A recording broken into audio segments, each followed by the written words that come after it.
Good morning, it's Gemma from Pop Therapy TV, and today I'm going to be covering 8 psychology facts that are going to blow your mind. Well, or at least that you can impress your friends at dinner parties with. So either way, it's win-win, right? So let's get stuck in with fact number 1. Most of us would like to think that if an emergency situation arose, that we'd get straight into action mode and help someone out if they were in distress.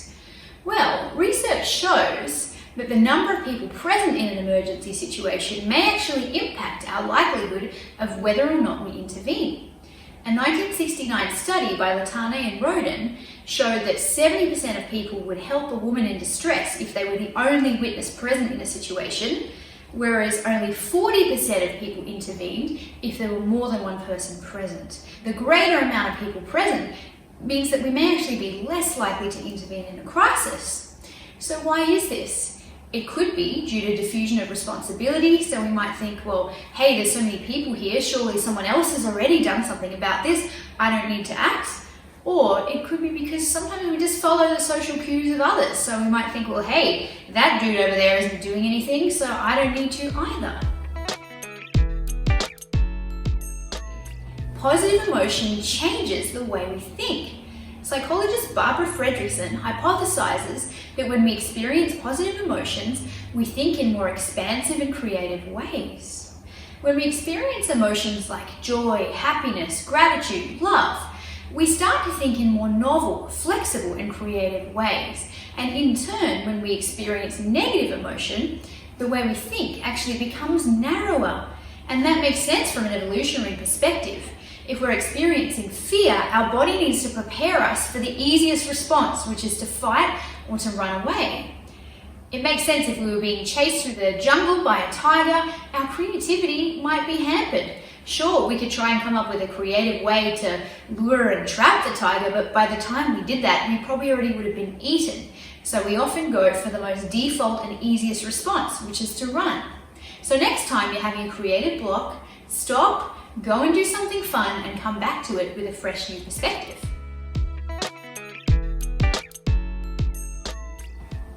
The biggest predictor of happiness is positive relationships. Professor Robert Waldinger from Harvard University conducted a 75-year study looking at the causes of adult happiness. The study compared 2 groups of men from their teenage years through to old age. One of the groups of men came from low socioeconomic status backgrounds, and the other group were Harvard University graduates. The results of the study showed that those who had positive relationships present in their lives lived happier, healthier, and longer lives. Positive relationships were a better predictor of long and happy lives than IQ, social class, or genetics. So next time you're wondering what it is that's going to make you happy, focus on the people around you first. Forget about fame and fortune. It's positive relationships that are going to make you happy. The halo effect is a cognitive bias where our global impression of someone influences what we think about their specific traits. For example, if someone is attractive or likable, we may also assume that they have other positive qualities like being smart, honest, or reliable. Studies have shown that jurors were less likely to believe that good-looking defendants were capable of criminal behaviour. And in turn, good-looking criminal defendants were given more lenient court sentences than unattractive criminal defendants. And the halo effect is often used in the marketing world. Brands often pair attractive and likeable celebrities with products, which in turn provides the brand and the product with credibility and creates the illusion of more positive qualities. Confirmation bias is a cognitive bias where people seek out information that fits with their view of the world and ignore or explain away information that doesn't fit with their worldviews. For example, someone who's depressed may believe that they're unlikable, and they may actually be particularly sensitive to signs that people are being unfriendly. And they may even ignore or explain away gestures of kindness or warmth. Another example, if someone believes that climate change isn't real, they may ignore the facts and the science and explain it away as a conspiracy theory rather than evaluating the evidence objectively. So what can you do if you're worried that you're experiencing confirmation bias? A great strategy you can try is, before you defend your argument too heavily, take a look at the other perspectives of the argument. Even try defending the opposite point of view to your own before you make a decision. Taking multiple perspectives is a great way to step back and get a broader and more objective view of any argument before you defend it too strongly.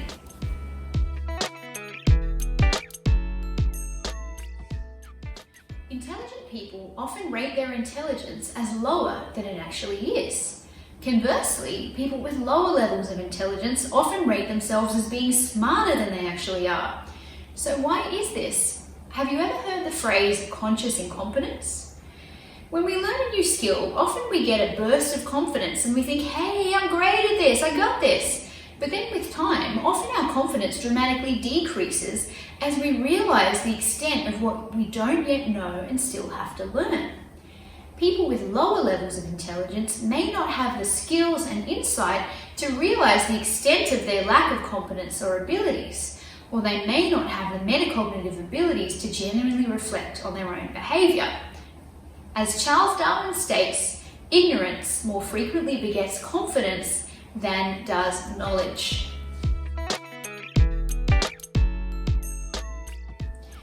Have you ever wondered why social rejection hurts so much? Studies have shown that the experience of social rejection literally does hurt. A 2011 study showed the experience of emotional pain from social rejection activates the same regions of the brain as physical pain. The findings of the study were consistent with the idea that the experience of emotional pain from social rejection is quite distinct and is uniquely associated with physical pain.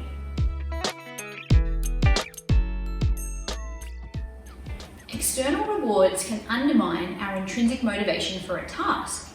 When we're intrinsically motivated, we do something for the inherent joy of performing the task itself, not for any kind of external reward or gain.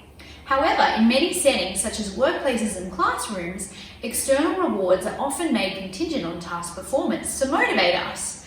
But studies have shown when we use rewards and make them contingent on task performance, that often our inherent intrinsic motivation is actually undermined. A classic 1971 study by Edward Deci looked at two groups of university students who were asked to complete a puzzle in a laboratory setting. Half the students were told that they were being paid, and then the other half weren't being paid for the task. During completion of the puzzle, the students were allowed to have a break. During the break, they were told they could either continue on the puzzle or they could do whatever they wanted. Surprisingly, the students who weren't being paid continued to work on the puzzle, whereas the students who were receiving payment stopped working on the puzzle and chose to do something else. The work of Edward Deci and Richard Ryan has shown that offering people choice, acknowledging their feelings, and allowing opportunities for self-direction is more effective than presenting external rewards in building intrinsic motivation. So in a nutshell, offering rewards is actually less effective in the long term than encouraging people to set learning goals and teaching them to learn for the inherent joy of doing the task itself. So that was our 8 mind-blowing psychology facts. I hope you enjoyed this vlog. If you did, please give it a thumbs up and subscribe to my channel. I'd love to see you again. Bye and Happy New Year!